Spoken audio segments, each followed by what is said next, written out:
ఇక వివరాల్లోకి వెళ్తే అభివృద్ధికి కేవలం 2 నెలలు మాత్రమే విరామమని, వచ్చేది తమ ప్రభుత్వమేనని, ప్రజలందరూ ముఖ్యమంత్రి వైఎస్ జగన్మోహన్ రెడ్డికి అండగా ఉన్నారని వైసీపీ ఏలూరు జిల్లా అధ్యక్షులు ఎమ్మెల్యే ఆళ్లనాని తెలిపారు.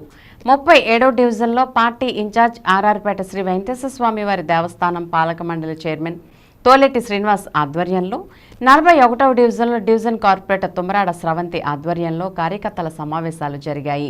ఈ సమావేశాలకు ముఖ్య అతిథిగా పాల్గొన్న ఎమ్మెల్యే ఆళ్లనాని మాట్లాడుతూ, రాష్ట్ర వ్యాప్తంగా ప్రతి కుటుంబానికి సంక్షేమ ఫలాలు అందజేసి వారి ఆర్థికాభివృద్ధికి ముఖ్యమంత్రి జగన్మోహన్ రెడ్డి సారథ్యంలో ప్రభుత్వం కృషి చేసిందని చెప్పారు. పెత్తందారులకు టీడీపీ ప్రభుత్వం ఊడిగం చేసిందని, ముఖ్యమంత్రి జగన్మోహన్ రెడ్డి పేదల సంక్షేమమే లక్ష్యంగా పనిచేశారని అన్నారు. వచ్చే ఎన్నికల్లో కార్యకర్తలందరూ అప్రమత్తంగా ఉండాలని, ప్రతిపక్షాలు చేసే కుట్రలను తిప్పికొట్టాలని అన్నారు. భారీ మెజార్టీతో వైసీపీని గెలిపించాలని, అందుకు వ్యూహాత్మకంగా అడుగులు వేయాలని సూచించారు.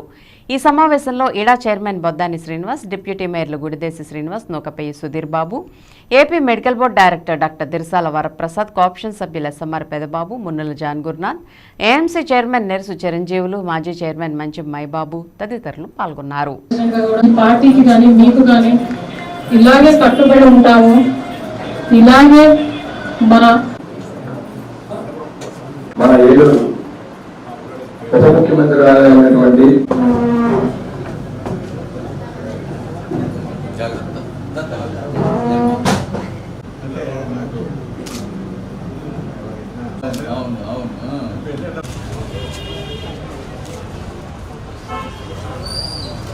జగన్మోహన్ రెడ్డి గారిని ఆశీర్వదించడానికి సిద్ధంగా ఉన్నారు. ఇటువంటి పరిస్థితుల్లో తెలుగుదేశం నాయకులు ఇంకా దిగజారిపోయి నీచమైన రాజకీయాలకు పాల్పడుతూ, ఇంకా జగన్మోహన్ రెడ్డి గారిపై వ్యక్తిగత దాడులకు, మాటలకు కూడా విమర్శలకు పాల్పడుతూ ప్రజల్లో అయోమయాన్ని సృష్టించడానికి సిద్ధపడుతూ ఉన్నారు.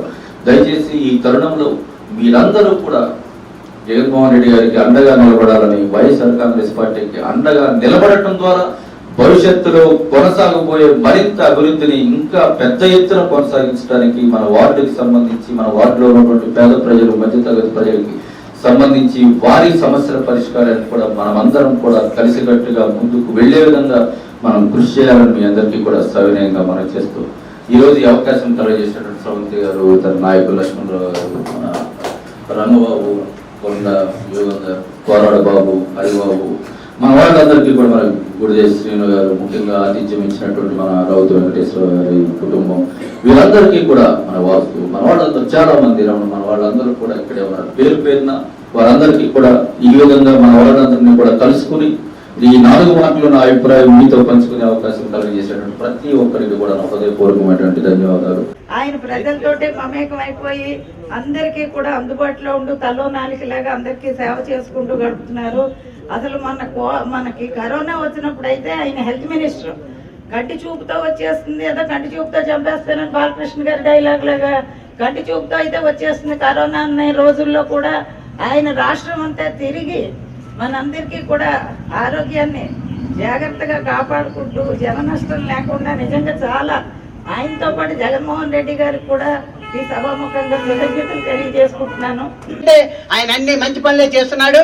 వైఎస్ఆర్సీపీ చేసిన పనులు ఇప్పటిదాకా ఏ ప్రభుత్వం కూడా చేయలేదని చెప్పేసి ఘంటాపదంగా కూడా మీ అందరికీ కూడా తెలియజేస్తున్నాను. వైఎస్ఆర్ పార్టీని కనుక నెగ్గించుకుంటే పేద ప్రజలందరికీ కూడా మంచి జరుగుతుందని కూడా మీ అందరికీ తెలియజేస్తున్నాను. మిగతా చెప్పి మన 37వ వార్డు నుంచి 80-90% మొత్తం ఓట్లు పడేటట్టుగా నా వరకు నేను కృషి చేస్తానని చెప్పి మనస్ఫూర్తిగా మిమ్మల్ని నేను చెప్తున్నాను సార్.